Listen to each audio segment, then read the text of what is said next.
Selamat hari Minggu, Bapak Ibu dan saudara-saudaraku. Puji nama Tuhan, kita boleh bertemu kembali untuk beribadah berbakti bersama. Dari rumah Bapak Ibu dan saudaraku, kita boleh menyatukan hati, jiwa dan roh kita untuk memuji dan menyembah Tuhan. Kita bersyukur sepanjang minggu yang lalu Tuhan telah pelihara kita dengan baik. Hari ini kita boleh datang lagi ke hadapan hadiratnya untuk beribadah. Saudara, mari bangkit berdiri dan bersama-sama kita memuji dan memuliakan Tuhan dengan nyanyian. Ya Tuhanku, aku hendak bernyanyi bagimu selama aku hidup.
Minggu 28 Juni 2020 adalah dalam nama Tuhan yang menciptakan langit dan bumi, yang tak pernah meninggalkan segala perbuatan tangannya.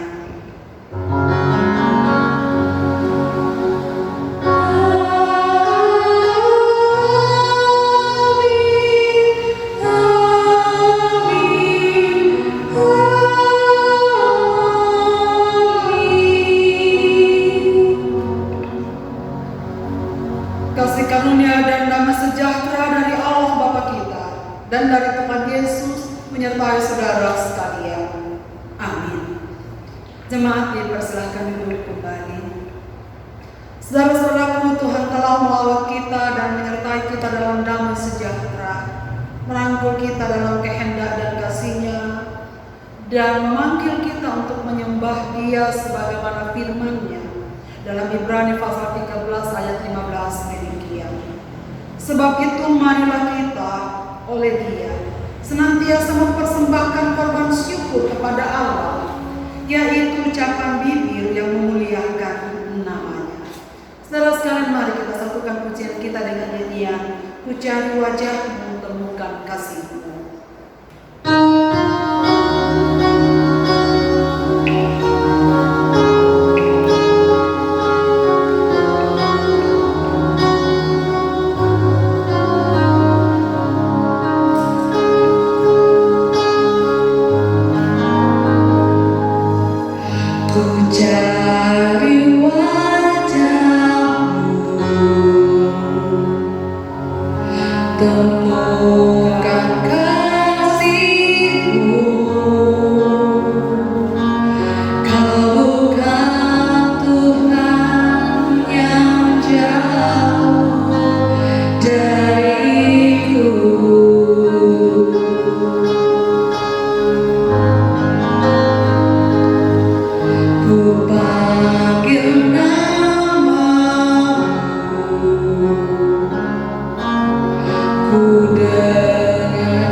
Bapa kami dalam Kristus Tuhan,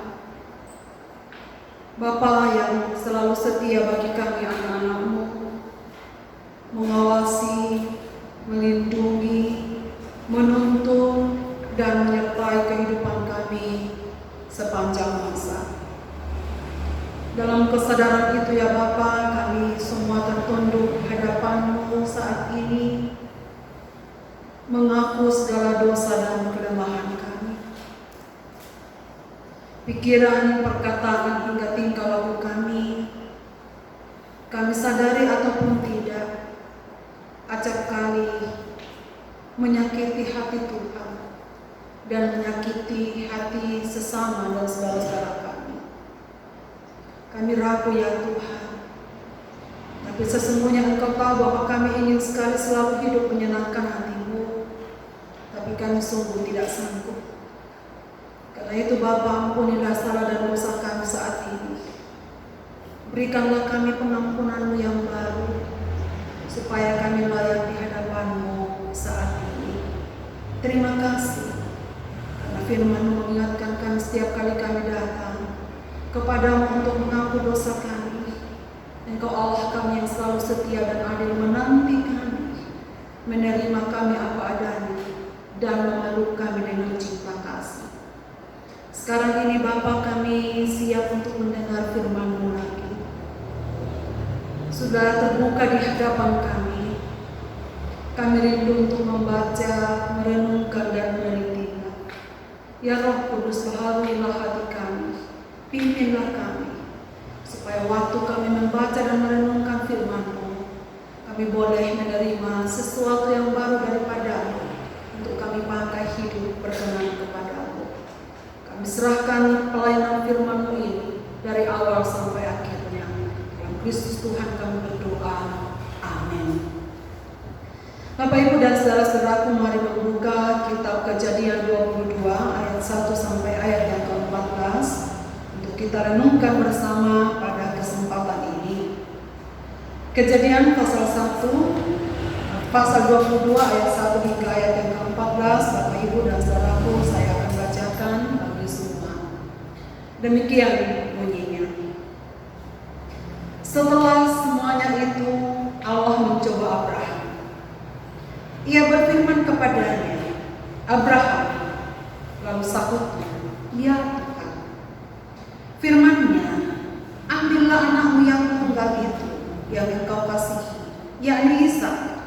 Pergilah ke tanah Moria dan persembahkanlah dia di sana sebagai korban bakaran pada salah satu gunung yang akan kukatakan kepadamu." Keesokan harinya pagi-pagi bangunlah Abraham, dan ia memasang pelana keledainya dan memanggil 2 orang bujangnya beserta Ishak anaknya.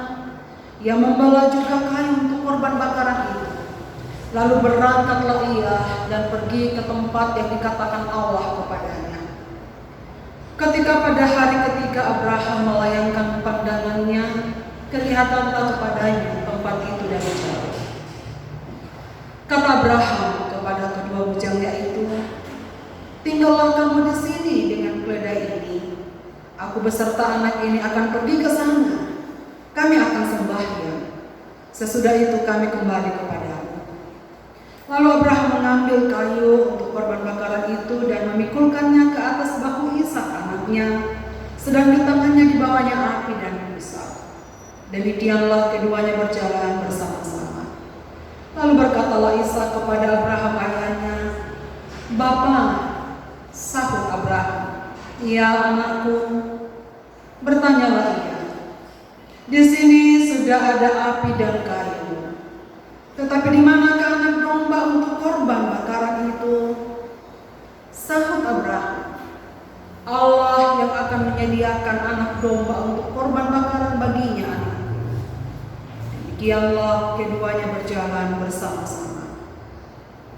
Sampailah mereka ke tempat yang dikatakan Allah kepadanya. Lalu Abraham mendirikan mezbah di situ, disusunnyalah kayu, diikatnya Ishak anaknya itu, dan diletakkannya di mezbah itu di atas kayu api. Sesudah itu Abraham mengulurkan tangannya lalu mengambil pisau untuk menyembelih menyembelih anaknya. Tapi berserulah malaikat Tuhan dari langit katanya, Abraham, Abraham, sahutnya, ya Tuhan. Lalu ia berfirman, jangan bunuh anak itu, dan jangan kau apa-apakan dia, sebab telah kuketahui sekarang bahwa engkau takut akan Allah, dan engkau tidak segan-segan untuk menyerahkan anakmu yang tunggal kepadaku. Lalu Abraham menoleh dan melihat seekor domba jantan di belakangnya yang tanduknya tersangkut dalam belukar.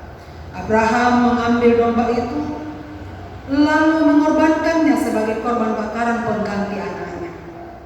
Dan Abraham menamai tempat itu Tuhan menyediakan. Sebab itu sampai sekarang dikatakan orang, di atas gunung Tuhan akan disediakan. Bapak, Ibu, dan saudara-saudaraku yang saya kasihi, berbahagialah kita yang mendengar firman Tuhan saat ini.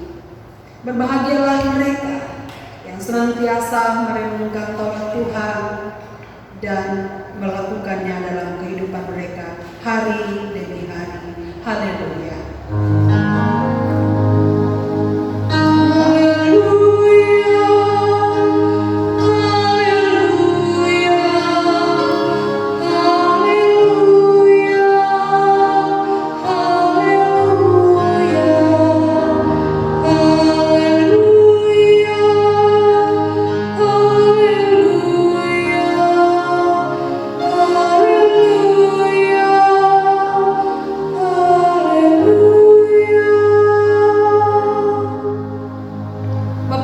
Saudara-saudaraku di rumah, saya berharap Bapak, Ibu, dan saudara-saudaraku semua dalam keadaan baik di hari ini. Minggu lalu kita sedang mendengar kisah satu keluarga, Abraham, Sarah, beserta kedua anaknya Ismail dan Ishak yang harus berpisah. Saudara-saudaraku, hidup ini memang kadang-kadang tidak bisa kita prediksi akan apa yang terjadi. Tapi yang kita tahu pasti bahwa Allah terus bekerja di dalam segala sesuatu untuk mendatangkan kebaikan bagi kita yang mengasihi Dia. Saudara, seperti api memurnikan emas, Allah memurnikan iman Abraham lewat situasi yang sulit. Saudara, pagi itu Abraham memulai tindakan ketaatan terbesar dalam catatan sejarah hidupnya. Dalam tahun-tahun yang sudah ia lewati, ia sudah banyak belajar untuk mentaati Allah. Kali ini, ketaatannya akan makin menjadi sempurna. Saudara, masih ingat minggu lalu kita mendengar renungan bagaimana Abraham berhasil membuktikan ketaatannya pada saat situasi hatinya sangat kesal. Ia berani mengambil satu tindakan yang sesungguhnya itu bertentangan dengan hati nuraninya sebagai seorang ayah. Bagaimana mungkin seorang ayah harus tega untuk mengusir anaknya sendiri keluar dari rumahnya ke tempat yang ia sendiri tidak tahu. Tetapi atas permintaan Sarah dan Allah meminta Abraham untuk mengikutinya, Abraham pun berhasil melakukannya dan taat. Saudara, kali ini ujian terhadap imannya datang lagi dari Allah, lebih berat dari itu. Ia tidak hanya diminta untuk mengusir anaknya, tetapi Allah meminta untuk mempersembahkan anak satu-satunya yang ia sudah tunggu bertahun-tahun lamanya. Ia menunggu bersama istrinya sampai masa tuanya, berpuluh-puluh tahun, supaya ia melihat penggenapan janji Allah bahwa dari keturunan Sarah, dari kandungan Sarah akan lahir banyak manusia di bumi, sebanyak bintang di langit, sebanyak pasir di laut. Saudara, kita dapat membayangkan sebagai manusia pada waktu Ishak lahir betapa ayahnya dan ibunya menyayanginya. Dan karena itulah ia mendidik Ishak menjadi anak yang bertumbuh dengan baik. Ia berusaha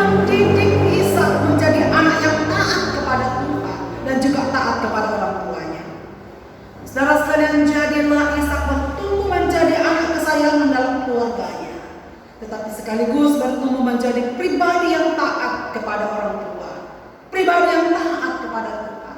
Anak yang luar biasa, saudara sekalian. Karena pendidikan yang baik dari Abraham dan Sarah dalam kisah Kejadian 22 yang kita baca tadi, benar, Ishak adalah seorang yang sangat taat kepada Tuhan dan sangat taat kepada ayahnya. Saudara, ia yakin bahwa ayahnya tak akan mungkin mencelakakan dirinya. Sekarang itu, sampai titik itu, kita tak pernah mendengar berita bahwa Ishak memberontak kepada ayahnya.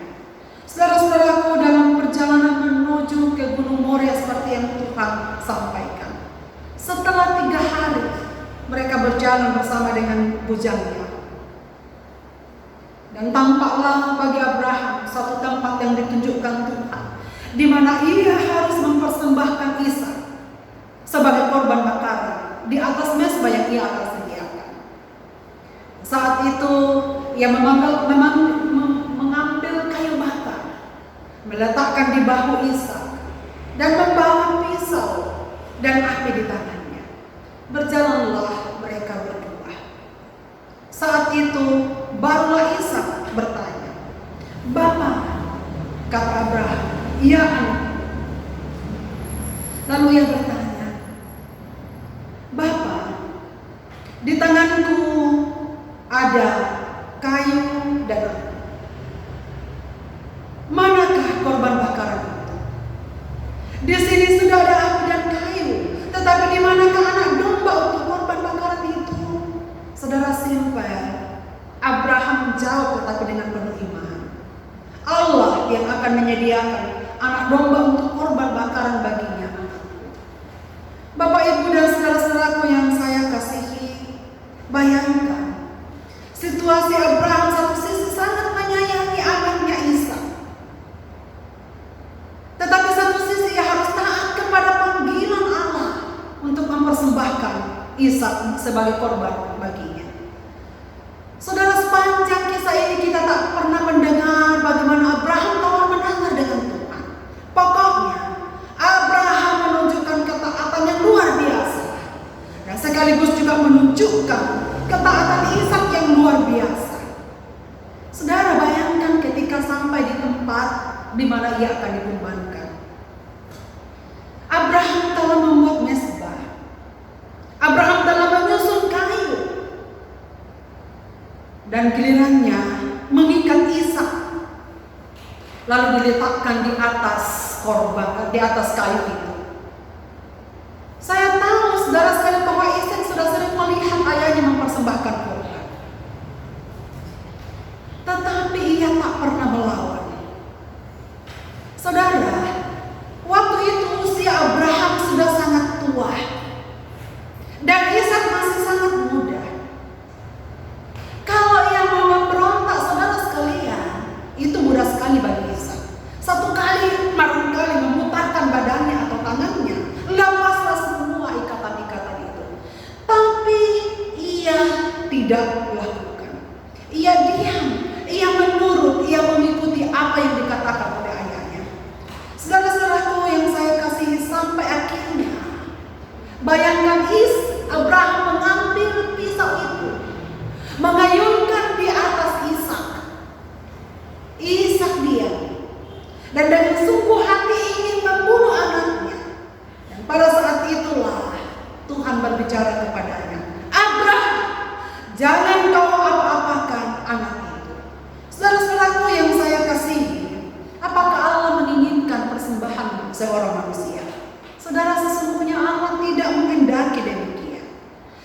Dalam kasus ini, mengapa seolah-olah Allah meminta Abraham mengorbankan manusia? Padahal dalam bagian yang lain, kalau kita lihat dalam Imamat pasal 20 ayat 1-5, jelas bahwa Allah sama sekali mengutuk dan menentang perilaku manusia yang mengorbankan manusia sebagai korban persembahan. Allah sama sekali tak menghendaki ada korban manusia, saudara sekalian. Sebenarnya Allah tidak menginginkan kematian Ishak, tidak.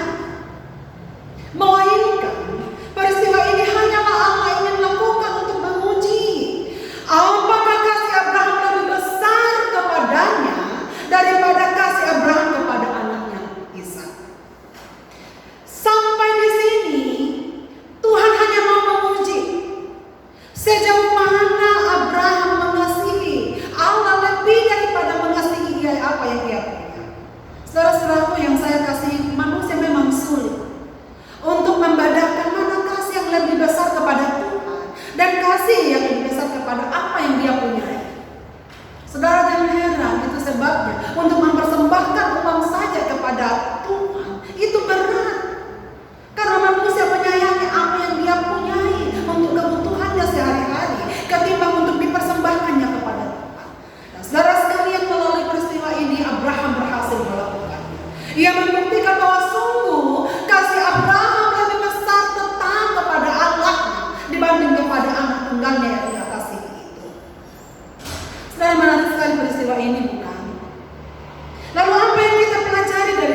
Yang pertama, setiap orang yang mengasihi Tuhan pasti akan mengalami ujian terhadap imannya.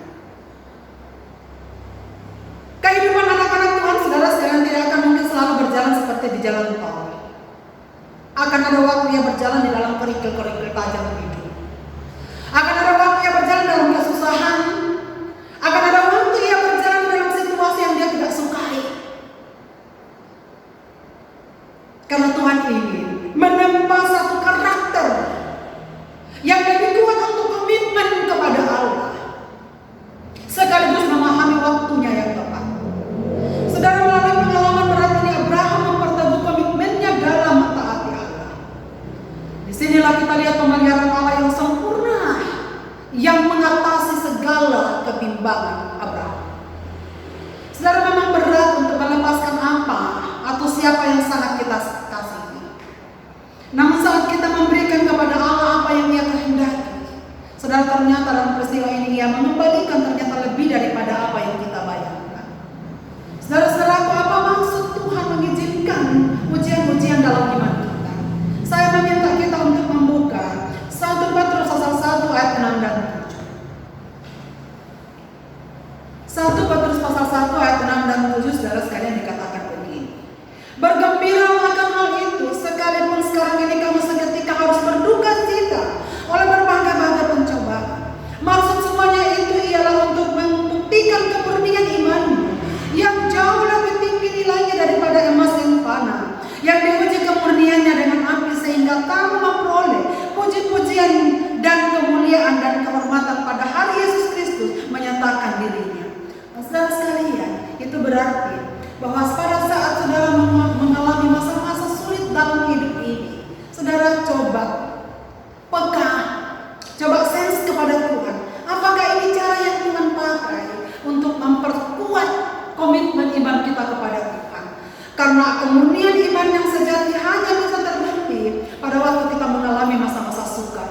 Sekalipun kita berada pada masa sukar dalam hidup ini, segala sesuatu terjadi lebih daripada yang kita pikirkan, dan sungguh-sungguh kita tidak harapkan. Tetapi dalam peristiwa yang sulit itu, kita masih bisa tetap taat. Itulah iman yang murni, saudara sekalian. Banyak orang yang dengan mudah mengatakan, aku mengasihi Tuhan, aku taat kepada Tuhan, aku akan setia sampai pada akhirnya. Tetapi pada waktu goncangan datang, adakah iman itu tetap sama? Saudara, saya pikir kita masih mengingat Petrus, bukan? Pada waktu situasi masih berjalan aman, ia masih bersama dengan Tuhan Yesus dan murid-murid yang lain. Waktu Yesus mengatakan, satu waktu engkau akan terguncang imanmu kalau pencobaan itu datang. Yesus menasihati murid-muridnya bahwa akan ada orang yang akan menjual aku, akan menyerahkan aku, menyiksa aku. Yesus mengatakan, Petrus dengan lantang mengatakan, biar semua orang terguncang imannya, aku sama sekali tidak. Mudah berkomitmen bagi Tuhan bahwa imannya tak akan mudah luntur, imannya tidak akan goyang karena situasi masih berjalan aman, saudara sekalian. Tapi bagaimana kalau kita tiba pada situasi yang buruk sekali?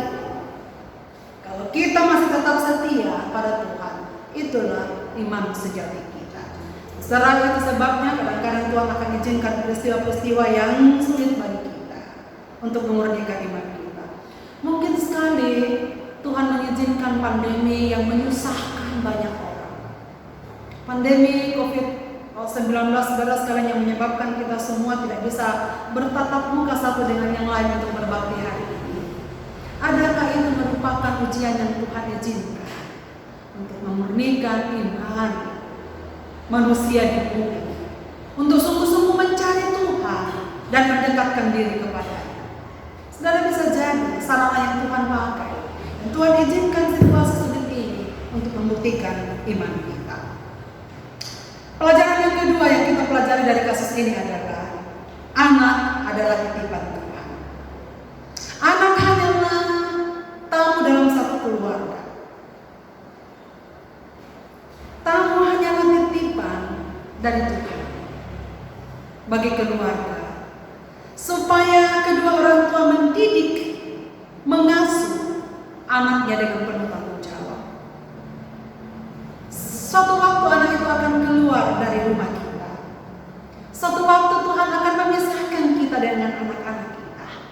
Dan bekal mereka untuk hidup terpisah dari kita adalah apa yang telah kita torehkan selama ada di tengah-tengah rumah tangga kita. Setiap anak harus dididik untuk hidup dalam ketaatan kepada Tuhan. Bagaimana itu dimulai, saudaraku? Orang tualah sebagai modelnya. Sebab anak-anak akan belajar mengenal Tuhan yang tidak kelihatan melalui ketaatannya kepada orang tua yang kelihatan. Jika orang tua hidup dalam ketaatan pada Tuhan, maka anak pun dengan mudah kita didik untuk taat kepada Tuhan. Anak akan susah untuk berdoa pada Tuhan kalau ia tak pernah melihat kedua orang tuanya berdoa pada Tuhan. Anak akan sulit membaca firman Tuhan kalau ia tak pernah melihat orang tuanya membaca firman Tuhan. Karena anak itu, saudara sekalian, belajar melalui imitasi orang tuanya. Apa yang orang tua lakukan, itulah yang anak-anak akan lakukan. Saudara, itu sebabnya pendidikan rohani haruslah menjadi prioritas utama bagi setiap keluarga. Jika anak sudah belajar beriman dan percaya, maka pada masa tuanya tetap akan hidup dalam kepercayaan. Saudara, ingat Ishak. Abraham dan Sarah berhasil mendidiknya untuk menjadi pribadi yang taat. Sampai pada Allah meminta Ishak untuk dipersembahkan. Abraham melihat bahwa Ishak tak memberontak sedikit. Sungguh luar biasa Ishak, anak yang berhasil dididik dalam keluarga yang taat akan Tuhan. Saudara, itu sebabnya Amsal 22 ayat 6 mengatakan, didiklah anak-anak sesuai dengan jalan yang patut baginya, maka pada masa tuanya pun akan menyimpang dari jalan, tidak akan menyimpang dari jalan itu. Setiap orang bertumbuh tidak lepas dari peran keluarga. Setiap orang bertumbuh tidak lepas dari peran kedua orang tuanya, peran lingkungannya. Saudara, kalau saat ini kita boleh ada sebagaimana saat ini, bersyukurlah karena Tuhan telah memakai orang tua kita, keluarga kita, lingkungan kita, gereja kita di masa lampau, mendidik kita hingga kita boleh sekarang ini ada. Saudara, prinsip ini berlaku, orang tua mendidik dengan baik, anak-anak pun akan bertumbuh dengan baik. Saudaraku, bagi kita semua orang-orang tua, orang-orang dewasa sekarang, baik kalau kita berhenti sejenak. Kalau kita boleh sampai di titik ini, karena ada peran orang-orang tua di belakang kita yang telah berhasil mendidik kita hingga sekarang ini, maka baik kalau kita bersyukur untuk apa yang Tuhan sudah lakukan melalui orang tua kita yang telah mendidik kita hingga sekarang ini. Yang ketiga, Allah akan menyediakan. Saudaraku, pernahkah kita khawatir, cemas dan takut untuk hidup kita ke depan? Kita mungkin takut untuk mengorbankan sesuatu yang kita miliki menjadi pemberian atau persembahan pada Tuhan. Karena sebenarnya kita khawatir untuk apa yang akan kita pakai di masa depan. Bagaimana Abraham rela mempersembahkan anaknya pada Tuhan. Bagaimana ia setia melakukan apa yang Tuhan minta. Nah, saudara, Allah melihat hati Abraham dan ia menyatakan, telah ku ketahui sekarang bahwa engkau takut akan Allah.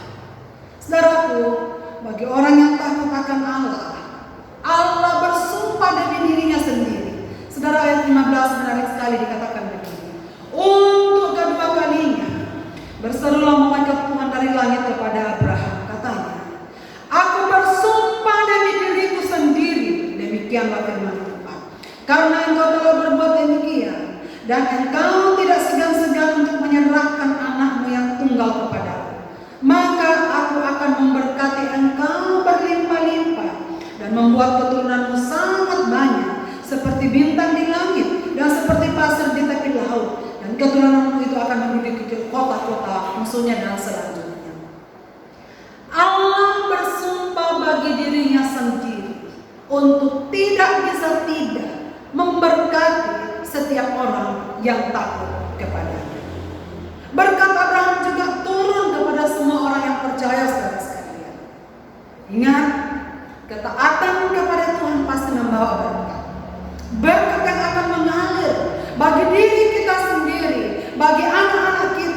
bagi keturunan kita, dan bagi orang-orang yang Tuhan akan percayakan kepada kita. Hanya jikalau kita taat pada Tuhan. Jadi orang tua yang taat pada Tuhan, mendidik anak-anaknya taat kepada Tuhan, lihat, ia akan melihat banyak kebaikan-kebaikan dalam hidupnya. Sebaliknya, bagi orang-orang tua yang tidak berusaha mendidik anaknya dengan taat kepada Tuhan, bagi orang tua yang hidup sembarangan di hadapan Tuhan, lihat apa yang terjadi dalam hidupnya. Karena saudara sekalian, prinsip ini berlaku bagi setiap orang yang percaya. Allah bersumpah demi dirinya sendiri, tidak bisa tidak untuk memberkati orang-orang yang taat kepada Tuhan. Saudara-saudara, maukah kita menerima berkat dari Tuhan? Maukah kita untuk menjadi saluran berkat? Maukah kita melihat pertolongan Tuhan yang luar biasa dalam hidup kita? Marilah kita belajar untuk hidup taat. Tidak ada jalan lain, saudara sekalian. Kita diminta untuk hidup taat. Meskipun melalui ujian iman, meskipun kita harus melalui masa-masa yang sulit sekalipun, iman kita justru akan terbukti. Dan di sanalah Tuhan akan berkarya, menyatakan kasih-Nya, mujizat-Nya yang luar biasa bagi kita orang-orang yang mengasihi Dia.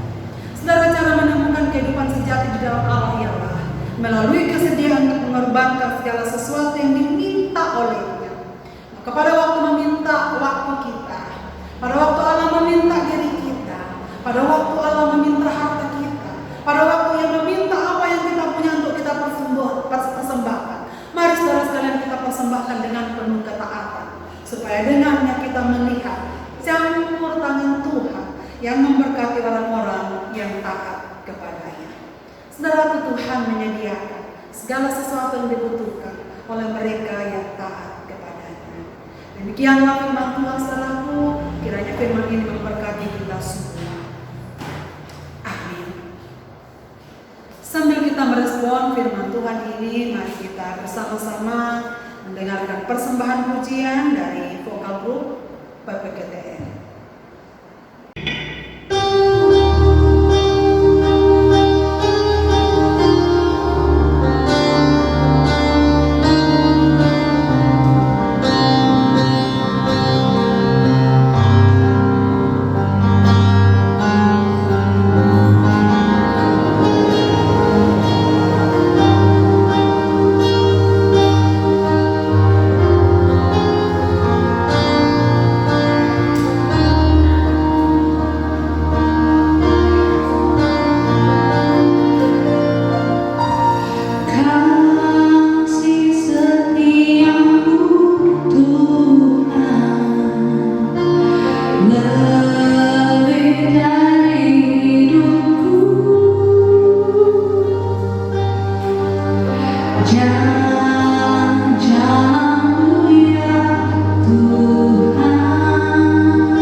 Jemaat yang dikasihi Tuhan dalam persekutuan dengan orang-orang percaya di segala tempat dan di sepanjang zaman, mari bangkit berdiri dan bersama-sama kita mengikrarkan pengakuan iman kita melalui pujian Kidung Jemaat 280, Aku Percaya Allah yang Kekal.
Untuk ikut mengambil bagian dalam pekerjaan dan pelayanan kasih-Nya dengan mengingat firman Tuhan dari 1 Tawarik pasal 29 ayat 17a demikian.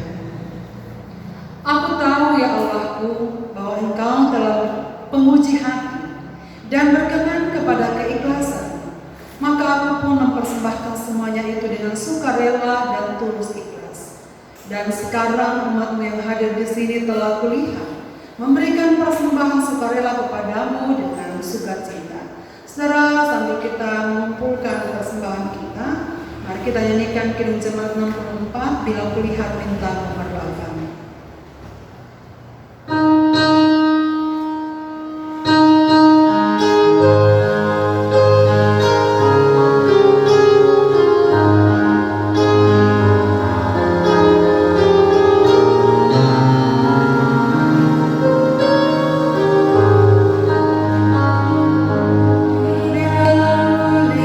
Lihat bintang berlapang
Bapa Surgawi, kami mengucap syukur dan berterima kasih kepada-Mu untuk waktu yang indah yang kami boleh gunakan bersama pada hari Minggu yang kudus ini, mendengarkan sabda-Mu, memuji Engkau dan menaikkan doa-doa kami.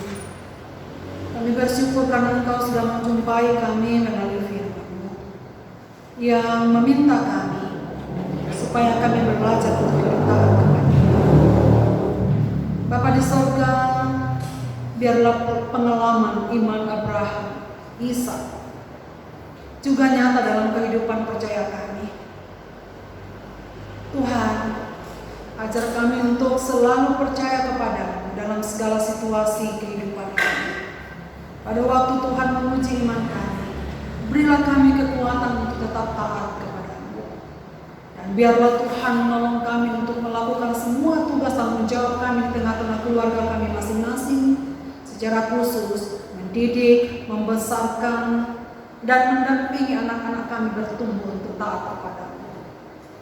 Tolonglah kami ya Tuhan supaya kami belajar menyerahkan hidup kami, menyerahkan waktu kami, menyerahkan apa yang kami punya sebagai persembahan yang menyenangkan hati Tuhan. Sebab sesungguhnya segala sesuatu yang ada pada kami adalah yang berasal daripada-Mu. Tuhan, tolonglah kami supaya semakin kami berjalan dalam dunia ini, dalam perjalanan iman kami semakin hidup menyenangkan hati Tuhan. Bapa Surgawi, pada kesempatan ini kami menaikkan ucapan syukur kepada-Mu bersama saudara-saudara kami yang berulang tahun sepanjang minggu yang lalu. Kami bersyukur kepada-Mu bersama kekasih kami Victor Walilim yang pada tanggal 21 Juni yang lalu Tuhan tambahkan setahun usianya. Kami bersyukur bersama Bapak Rudianto pada tanggal 26 Juni yang lalu dan Ibu Jenny Swina Panggalo tanggal 28 Juni Tuhan boleh menambahkan usianya.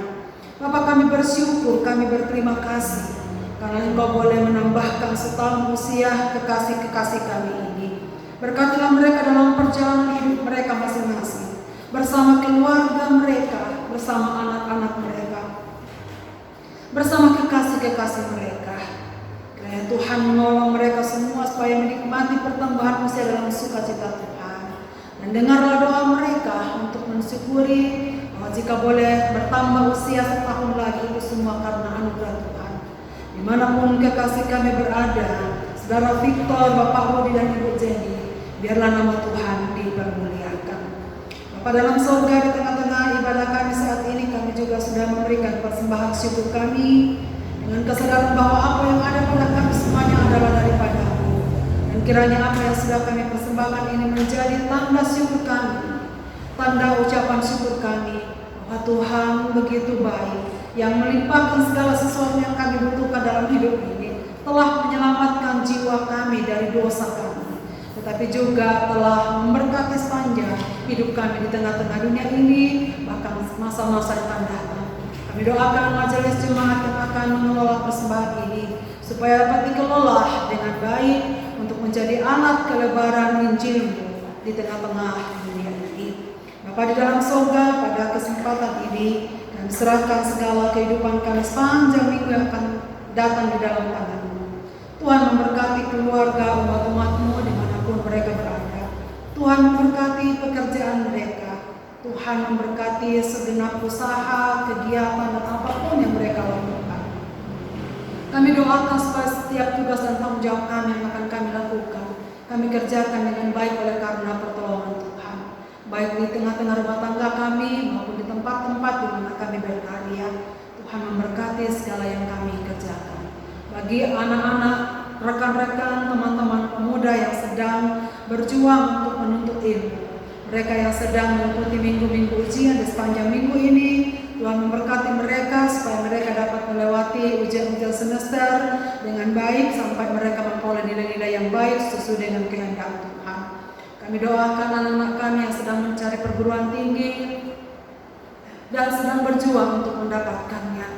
Kami mendoakan anak-anak kami yang sedang berjuang untuk memasuki sekolah-sekolah lanjutan atas ataupun mereka yang akan pertama memasuki sekolah. Tuhan tolonglah supaya melalui kehidupan anak-anak kami mereka boleh menikmati pertolongan Tuhan dan kasih kasih-Mu hadir di dalamnya, hingga anak-anak kami dapat melanjutkan pendidikan dengan baik oleh karena kasih dan pertolongan Tuhan. Kami tetap menyerahkan situasi bangsa kami dalam tangan-Mu, khususnya menghadapi pandemi COVID-19. Kami bersyukur bahwa Tuhan akan menganugerahi kekuatan, hikmat, dan bijaksana kepada para pemerintah kami, khususnya kepada pihak terkait tenaga medis sebagai garda terdepan dalam penanganan pandemi ini, supaya makin banyak orang yang disembuhkan dan makin sedikit orang yang menjadi korban, karena warga, jemaat, dan kekasih-kekasih kami, seluruh umat manusia di dunia semakin sadar akan bahaya virus ini, sehingga dapat waspada dan terus berjuang bersama supaya meminimalkan penularan virus ini, sehingga waktunya yang tepat virus ini sungguh-sungguh hilang dari muka bumi dan nama Tuhan kami puji dan kami muliakan. Kami doakan supaya segera mungkin ditemukan vaksin dari virus ini, sehingga tidak lagi menjadi sesuatu yang sangat menakutkan bagi umat manusia di dunia ini. Kami mendoakan pemerintah kami mulai dari pusat sampai ke pelosok tanah air, biarlah mereka semua di dalam perlindungan Tuhan. Kami doakan segenap keluarga kami dimanapun berada, dan seluruh umat-Mu yang beribadah bersama kami melalui video ini. Diberkatilah mereka. Kami tahu bahwa mereka juga dapat beribadah bersama kami di kediaman mereka masing-masing, di Sulawesi, bahkan di berbagai tempat. Diberkatilah mereka semua dengan keluarga dan kehidupan iman mereka. Kami bersyukur supaya makin banyak orang yang mendengarkan firman melalui media-media online yang dipergunakan sekarang ini untuk menjadi sarana umat-Mu datang kepadamu. Bapa Surgawi, inilah doa syukur dan syafaat kami yang kami panjatkan kepadamu di dalam dan demi nama Yesus Kristus, Tuhan dan Juru Selamat yang telah mengajar kami berdoa bersama demikian. Bapa kami yang di surga, dikuduskanlah nama-Mu, datanglah kerajaan-Mu, jadilah kehendak-Mu di bumi seperti di surga. Berikanlah kami pada hari ini makanan kami yang secukupnya, dan ampunilah kami akan kesalahan kami, seperti kami juga mengampuni orang yang bersalah kepada kami. Dan janganlah membawa kami ke dalam pencobaan, tetapi lepaskanlah kami daripada yang jahat, karena Engkau yang mempunyai kerajaan dan kuasa dan kemuliaan sampai selama-lamanya. Amin. Bapak, Ibu, dan saudara-saudaraku yang saya kasihi, mari bangkit berdiri. Kita sudah berada di penghujung ibadah kita. Jalanilah hidupmu dengan penuh sukacita, dan ingatlah selalu amanat firman Tuhan yang kita dengarkan saat ini. Marilah untuk senantiasa hidup taat, menyenangkan hati Tuhan. Kita nyanyikan bersama Pegang Tanganku dari NKB 189.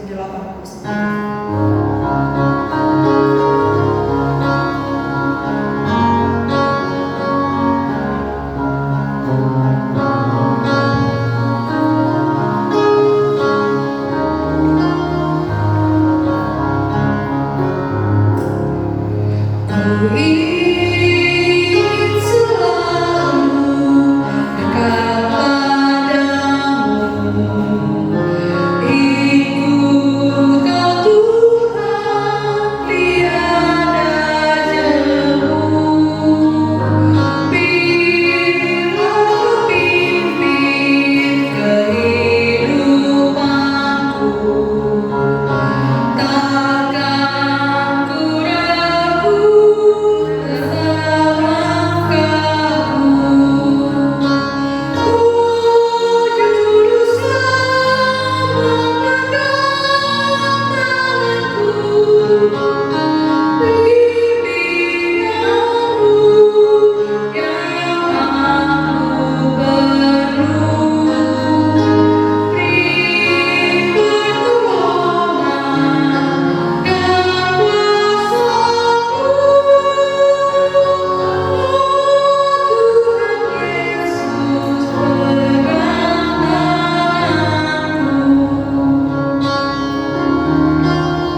Umat Tuhan, pergilah kamu, hadapilah dan jalanilah hidupmu dengan semangat baru untuk selalu memuliakan Tuhan, dan carilah berkat bagi sesama, serta dengan iman terimalah berkat dari Tuhan.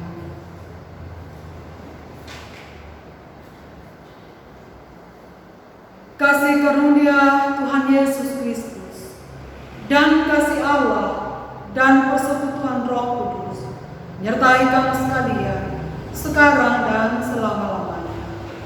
Amin.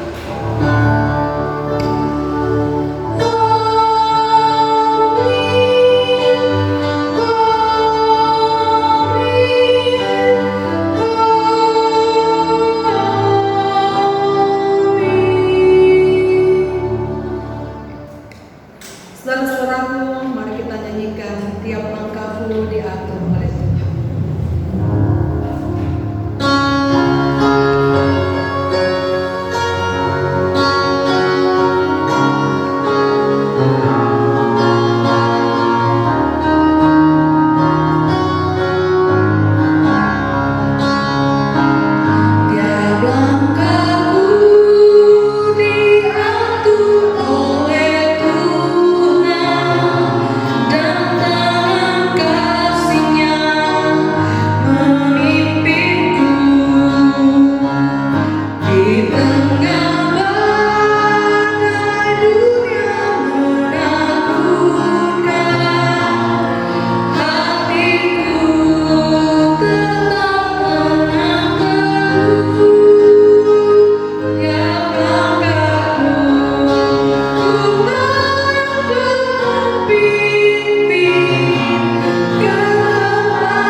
Di waktu imanku mulai goyah, dan bila jalanku hampir sesat,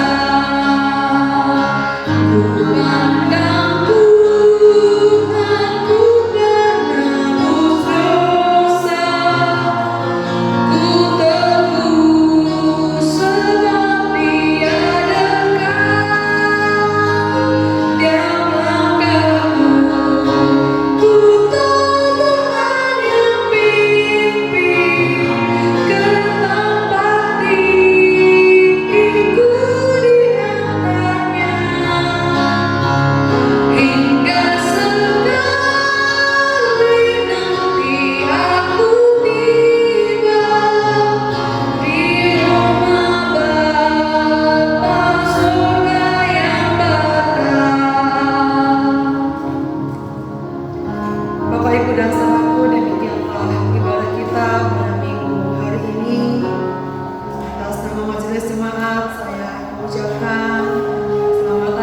Bapak, Ibu, dan saudaraku, Tuhan Yesus akan selalu memberkati kita sekalian.